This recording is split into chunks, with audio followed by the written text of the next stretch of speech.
you picked up along your physical trail a bogus desire to be independent and proving of your worthiness and doing what you think others have demanded or perceived that is necessary for you to do. A lot of you, in your desire to have a big life and to do the good things that you innately know that you're here to do, you try to do it through action, and there's just not enough leverage in the action, and it gets you down. But what happens is, when you're really in that situation, that's when you call on. You see, you don't have to get into that position before the higher power is there. It's just that so often with so many of you, you don't let it in until you're in a real jam. You don't need to get in the jam to let it in, but that stubbornness of sort of believing in sacrifice and suffering, those beliefs are dissipating. And as they dissipate and disappear, then no more jams. It's a nice thing when there's an object of attention that really gets your attention, that serves as a catalyst to connect you to source energy. We like that there are lovely things to calibrate to.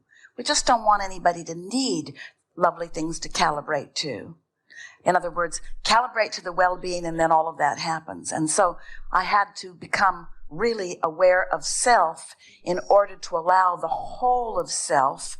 And as I allowed the whole of self, then that previous perspective of self dissipated into my new awareness of the whole of self. So that attention to feeling good, which allows you to connect with the whole of you. And now it's we. In other words, you can't have relationships with people around you, strangers or dear children, without putting in your vortex things about them.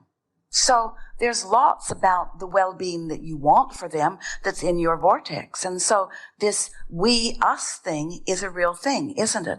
And so as you reach for thoughts that allow you to connect with the whole of you, then you're letting your inner being be the dominant calibrating factor about your awareness of others. In other words, think about it. When you are selfless because you're selfish and therefore really connected with the whole of who you are, your opinion of your child or anyone is now a perfect reflection of what your inner being's opinion is. And what is that opinion? You're worthy, child. You're magnificent. You have an incredible future and present experience, and well-being is yours. But we don't want any of you to be too hard on yourselves, because your children and everyone else sort of work to calibrate you to them. In other words, they have a self-image that they're trying to get you to get. And so there are people all over the place wanting you to calibrate to their version of them. Now let's think about it. It's attraction, attraction, attraction. Yes? So you walk into a room and there's your daughter, and for whatever reason calibrated where she is and maybe not in such a great place. And let's say you've been sloppy in your thinking. You sort of blundered into the day. You haven't gotten out ahead of it. You haven't tuned to who you really are. So you have not deliberately set your tone. You're not in sync with the power of who you are. You're not under the influence of Source. And since you're not under the influence of Source, you walk into the room and her negative vibration about herself or about you or about something going on in the world, therefore, is dominant. So what is law of attraction providing in that scenario? She's dominant and she's attracting that from you. Get it? Now, it didn't feel very good to you because you didn't want to think like that. And you weren't thinking like that. You weren't thinking like anything, maybe absence of thought. You weren't thinking like anything. And you got in there where she's thinking that and now you're thinking that. So how do you feel about you thinking that? If she hadn't been thinking that, I wouldn't be thinking that. Therefore, she shouldn't be thinking that. Well, that sort of explains what so many relationships are about. You train each other into these calibrations. You train one another into expectations. So that's why we've begun saying you want to own the room, meaning you want to be connected to source energy where you're 1,000,000 times more powerful than otherwise, because you want your connection, your source energy connection, to have the attraction power. And if you don't do something about making sure that you've got it, anything could be it. The news media could be it. What you're overhearing at the dinner table next to you could be it. There are all kinds of things that you could calibrate to if you are not a conscious calibrator. Maybe deliberate creation could be called conscious calibration. You can create from what you don't want, because what you don't want helps you to know what you do want. Everything is relativity, isn't it? How you going to know? So don't be down on yourself about what you don't want. Instead, know that what you don't want is giving you information about what you do want. Let's say that your vibration's more about what you don't want and you've launched the rocket, but your vibration's still more about what you don't want, but you've launched the rocket. Your vibration's still more about what you don't want, but you have launched the rocket. Well, at first, if you try to take action before there's momentum happening over here. Now, say this better. There is momentum happening over here, but you're more tuned to the momentum that's happening over here where you don't want rather than the momentum that's happening over here where you do want. It will tip. It's like a fulcrum that will tip and you'll feel it. And it will be like an impulse. But until you get the impulse, don't worry about it. Don't try to push the noodle. That's the thing that makes you exhausted. It makes you think that you're not good at it. It would be like getting in your car and refusing to turn it on. And just say, I'll just drag one foot out the door and pedal. Well, you might be able to do it. You might be able to do it under the right conditions. But why not just turn on the engine? It's sort of the same analogy. Don't ask things of yourself until you're hooked into your true power. People will say, well, I really, really, really want this thing that I can't have. I really, really, really want this thing that isn't coming. I really, really want this thing that I can't have. But I'm afraid to just let go of it because in my experience, since I've been, like most humans, dabbling in the world of action and justification and explanation and motivation and some measure of control, I'm afraid if I stop efforting, if I stop struggling and sacrificing and efforting, that the universe will act like my mother and not give it to me. If I don't plead a needy case, and if I don't really sell the case, if I don't really whine and cajole and make it really hard on them if they don't give it to me, then they won't give it to me. But the universe and the law of attraction and your mother are so different from each other. It's like I'm afraid to just let go of my angst because I thought it was my angst that was grinding it into place. And we say, your angst can only grind so much into place, and it's not that great. Let it go and find out what true leverage is. And no, you can never, ever, ever, ever, ever, ever, ever, this is going to take a while, ever, ever, ever, ever, ever, ever, ever, ever let go of your desire. You cannot let go of your desire. You cannot. You know why?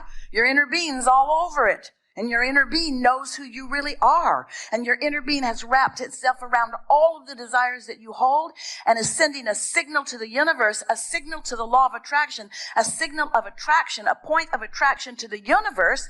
And all of the cooperative components are being gathered for you. And you dare say, never mind. Oh, you cannot let go of your desire. That's the worst feeling in the world. When you even try to let go of what you want. Nothing feels worse than that. Because it separates you from the whole of you who's all over it. Who sees it, who knows it. We get it. We were doing it too. In other words, we were acknowledging that's that contrast that helps you to focus. You see, that's why we go on and on like we do. Because we know that if you can conceptually sort of grasp the laws of the universe, and really important, if you can acknowledge the larger part of you and its point of attraction and the part that that plays in your expansion and evolution. And then you understand the part that your negative experiences play in it too, so that you're not condemning that part, but embracing all of it. Step 1, step 2, and step 3 are all necessary in the creation. You got to know what you don't want to know what you do want and so forth. That's what helps you to focus. And so step 1 and step 2 and step 3 are all important. It's just that humans make such a career out of step 1. And the reason that you do is because you keep reminding each other and telling each other and playing up against each other something that goes like this. Struggle and hardship are necessary to prove worthiness. Where do you get that stuff? Not one time ever in the history of anything has sacrifice and struggle and suffering got you anywhere. Never. It's the emotion that indicates separation from source. The feeling of sacrifice, that's the feeling of pinching yourself off from source who's still beaming for you and at you. There have been a couple of times through the years that Esther has said to us, you guys need to stop beaming because the fact that you keep beaming on what I want makes it really painful when I don't. So if you could just knock that down a notch, I'd feel better. We never listened to her. We're not going to let her be an exception in the universe. She's got no choice but to join us if she wants to feel good.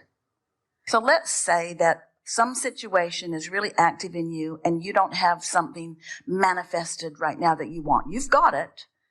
You just can't see it, hear it, smell it, taste it, touch it. So you're focused upon it not being fully manifested. And you're calibrating to the current existence that is not what you want it to be. And you've been doing it for a while, so that calibration comes easy to you. And it's really easy because there's so many people around you doing the same thing. All the lover gone bad songs, and you can hardly find anything on television that doesn't hurt your feelings. Everything on television seems to be designed to tear wings off flies and poke at you. In other words, it's like just sort of mean to you. And so as you focus there and therefore continue the calibration there, it just sort of perpetuates that resistance that holds you apart from being a cooperative component. All the other cooperative components have been gathered. You're just the holdout. What you want to do is calibrate to your source, tune into who you are, and then your impulses will create the situation that you then can trust. That's what we mean by getting out ahead of it. So let's just summarize it because we have a couple of minutes before this comes to an end today. Needing a condition to be trustable so that you can trust is really going about life the hard way. And even if you find something that you can trust and you calibrate to it, you're still training yourself to calibrate to conditions. Don't calibrate to conditions because they're flaky. They're unreliable. Some of them will make you feel good and some of them will make you feel bad, and all of it will make you feel unstable. Instead, trust your emotion and calibrate to who you really are. Calibrate to your vortex. Use the tools that we have offered and that others have offered. Meditate and tune to who you are. Calibrate to what feels good. Reach for the best feeling that you can find on subject after subject until you've tuned yourself there. And then what you begin to notice is that it flips. You tune to well-being, and then well-being manifests. We said it already here today a few times in a few different ways. Your inner being will never let you down. Your inner being is never out of the vortex. Your inner being is always a steady light, a steady calling of you forward. Your inner being is always calling you to who you really are. And so that is something that you can trust. And in time, you will come to trust your emotions. And then as you say to yourself, am I a deliberate creator or am I indeliberate? I'm a deliberate creator. Do I want to calibrate to my highest good or do I want to calibrate to whatever's going on? I want to calibrate to my highest good. And it doesn't take too many of those episodes before you begin owning who you really are. You begin owning your connection to source energy.